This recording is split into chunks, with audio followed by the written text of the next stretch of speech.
Hi everyone, welcome back to See This Stories. This is the signature segment of the 3-hour news show. Now, if you notice something, there's actually something going on right there with our C Jack. Yeah, let's show our viewers. Okay, There he is. So he would usually bring us food, but today something's different. Look at him. He looks like he's insecure with himself. He keeps checking on himself in the mirror. Look. What's going on? What's wrong, C Jack? What's wrong? No good? No good. Oh. I think he's experiencing something. Yeah, I think so. I think he's experiencing body dysmorphic disorder. Oh, see, he keeps checking on himself on the mirror. Yeah, that could be it. What did you say? Body what? Body dysmorphic disorder. Body dysmorphic disorder. What is that? Okay, so let me tell you, it is a disorder when you never feel enough about your body, like you feel ugly all the time. And you know, to know more about body dysmorphic disorder, or BDD, we need to talk with an expert. Here he comes. What happened? Okay.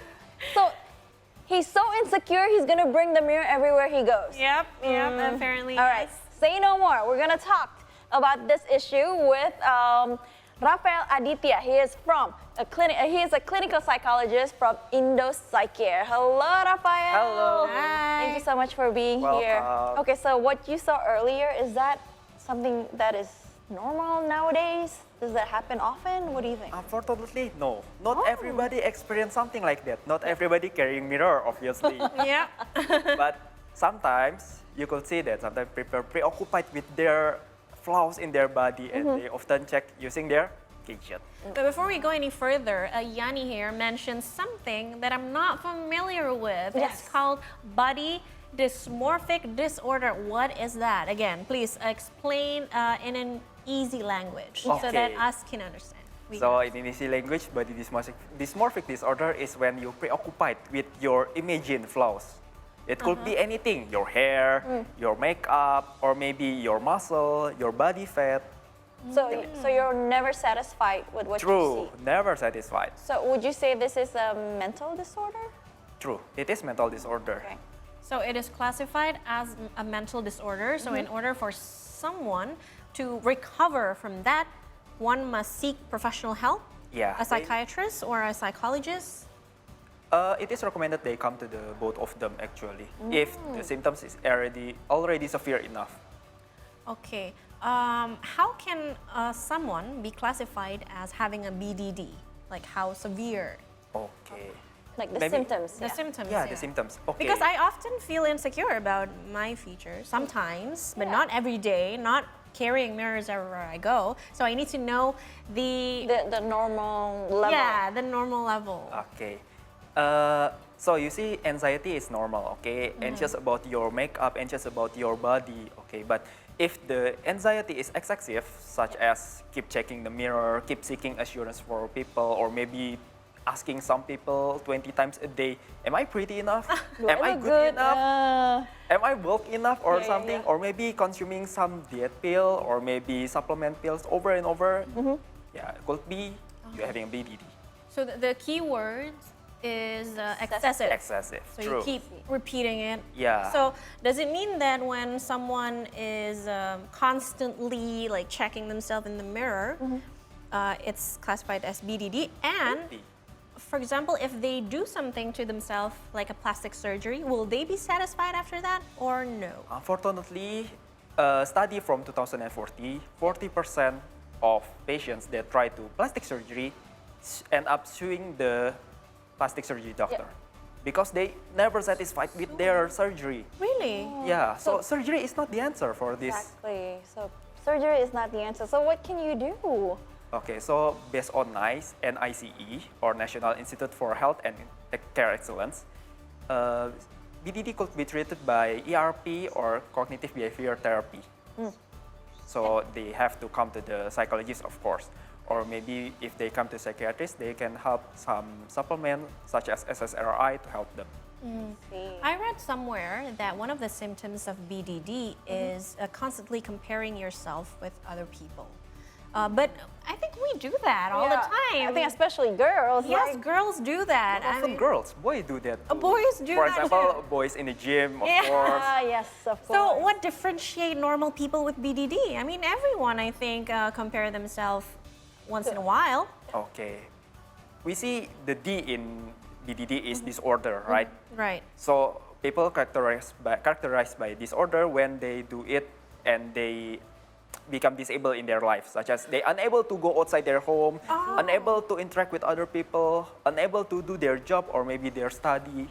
I see. So I guess you can say that people who has BDD and they engage in repetitive behaviors related to appearance, such as excessive mirror checking, skin picking, or hair plucking, this can affect their daily lives, and not only that, but also relationships. Yeah. Yes. Can you please explain more on this? Like, for Yeah. example, what if a person who is married experienced a BDD? What will happen to the marriage? Okay. Usually. One of my patients actually have BDD after they have pregnant. Okay, after they do the labor.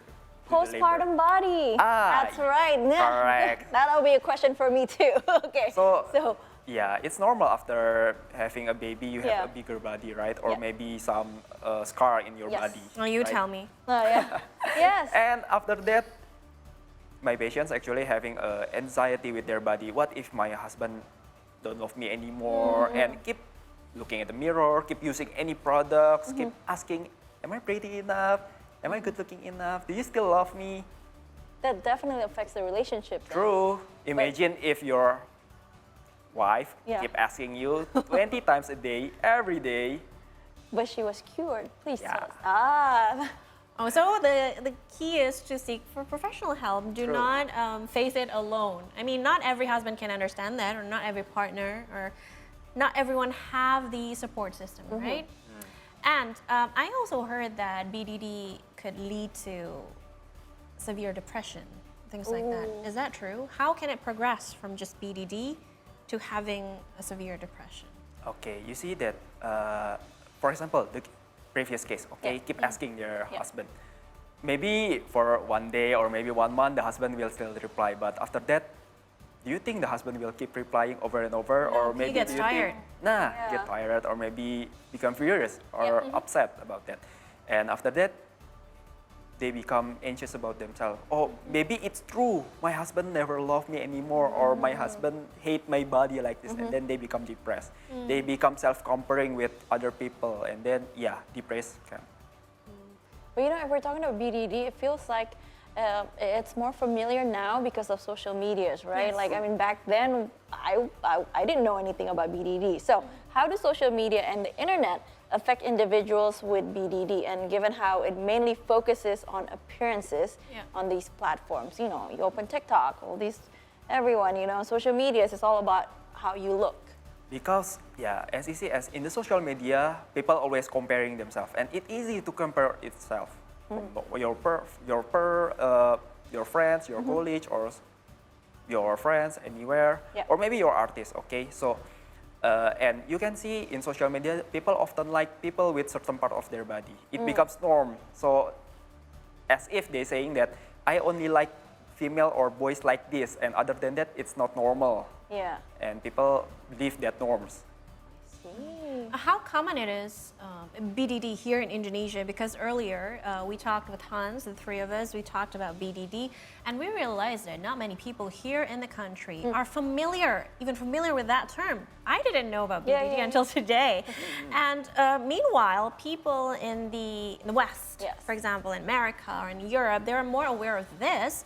And therefore, more people are into plastic surgeries because they are so aware with their flaws. They think about it every day, and they want some change. So, is it common here in Indonesia right Actually, now? Or not really? based on the research, it's only less than 1% of population. Oh, so it's that's not still- too much. It's not too much, but But that's it might only grow. it's growing. And it's only person that we know so far. We still don't know. It could be people never realize that is BDD. True. It's normal. It's true. I think you gotta start educating them about True. Just like this. this. Right. Wow. We learned something I new know. today. So, can you tell us what are some of the challenges in recognizing and treating body dysmorphic disorders? Okay, the first challenge is they never realize they having a disorder. Denial. Denial, of course. Or maybe the therapy process is not as fun as you think. So they have to challenge their thoughts, they have to challenge their body, or they have to change their behavior. Yeah. So it's not fun, and most often they become depressed because of that process. They become sad. Oh, okay. And that anything else? Yeah, I think that it. Or maybe sometimes their partner or their family is not accommodating enough for them. They're not supporting them, or maybe they don't believe them too, right? True. Right. Are there any potential long-term consequences of untreated BDD, both mentally and physically? Okay, maybe from mentally they become more and more depressed, and they become excessively more doing their behavior such as mirror gazing, or maybe they end up will not go anywhere. They just stay home Yeah, stay at home only. Oh, because they're not confident with how they look. True. They don't want. Oh. Is there any exercise that is applicable at home for those maybe at home experiencing BDD but has no access to seek professional help? Okay. Because not everyone has the opportunity to do so. Okay. Is there any exercise, perhaps breathing exercise or anything? Is there any? Well, the truth is, it is better that you learn to educate yourself first. What is BDD? And maybe ask from the website or maybe from your friends or maybe your college whether this is normal or not. Am I excessive or not? It's better that than starting exercise by yourself. Okay, and then Because who knows? after they educate themselves and they found out that, oh yes, I have BDD, what should they do if they don't have access to the professional help? Okay, if they don't have access, maybe they could start by loving themselves first, learning that it is normal having flaws like this. Maybe breathing technique could help, but it is for only a short-term solution, not only for a long-term solution. So long-term solution will be loving Therapy. yourself And loving yourself. in therapy. Wow, very eye-opening. But we're gonna have to take a little break. Please don't go anywhere. See the stories. We'll be back for you.